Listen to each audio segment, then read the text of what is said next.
તો હવે વાત વડોદરામાં ડભોઈ સિદ્ધપુરના બે બાળકોની તબિયત લથડવા મામલે કફ સિરપ પીધા બાદ તબિયત લથડી હતી। ઘટના બાદ સિરપ આપનાર તબીબ સામે ફરિયાદ નોંધાઈ છે। બાળકોને સિરપ આપનાર તબીબ જોલા છાપ નીકળ્યો। સિદ્ધપુર ગામે રહેતો તબીબ ધરમપુરી ગામે ગેરકાયદેસર ક્લિનિક ચલાવતો હતો। 12 પાસ કર્યા બાદ સર્ટિફિકેટ મેળવી 10 વર્ષથી પ્રેક્ટિસ કરતો હતો। ડોક્ટર અશ્વિન ગૌરીશંકર પનોત સામે આરોગ્ય વિભાગ ઇન્ચાર્જ તાલુકાના હેલ્થ ઓફિસરે ફરિયાદ નોંધાવી।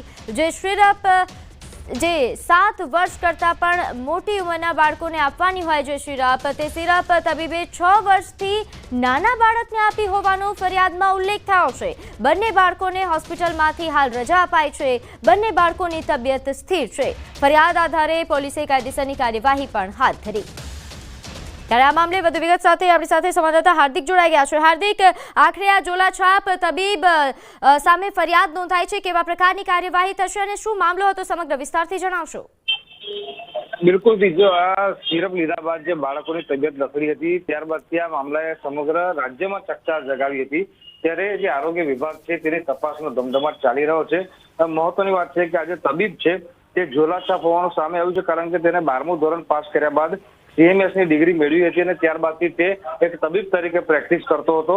અહીંયા એ જણાવવું જરૂરી છે કે આ જે બોગસ ડોક્ટર છે તેની સામે 2017માં પણ એક ગુનો જે છે તે બોગસ ડોક્ટર તરીકેનો દાખલ થયેલો છે। ત્યારે અત્યારે પણ ફરી એક વખત તેની જે આ બેદરકારી છે એના કારણે બે બાળકો છે તેમના જીવ જે છે તે જોખમમાં મુકાયા હતા। આખરે જે આરોગ્ય વિભાગ છે તેમના દ્વારા આ જે બોગસ ડોક્ટર છે તેના વિરુદ્ધ ફરિયાદ દાખલ કરવામાં આવી છે અને તપાસનો ધમધમાટ જે છે તે કરવામાં આવી રહ્યો છે।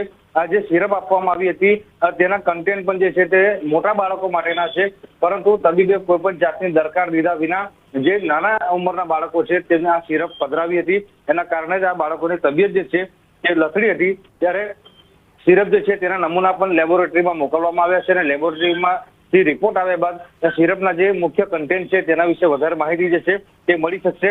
અત્યારે એ જે તબીબ છે તેની અટકાયત કરવામાં આવી છે અને તેના વિરુદ્ધ જે છે તે કાયદેસરની કાર્યવાહી પોલીસ દ્વારા શરૂ કરવામાં આવી છે। પરંતુ હાર્દિક, મોટો સવાલ તો એ છે કે 2017માં જો ફરિયાદ નોંધાઈ છે આ તબીબ વિરુદ્ધ, તો ફરીથી એ પ્રેક્ટિસ કઈ રીતે કરી શકે?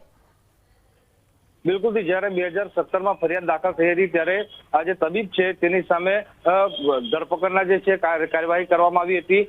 ત્યારબાદ તે જેલ ભેગો થયો હતો અને જામીન પર છૂટીને તે બહાર આવ્યો હતો।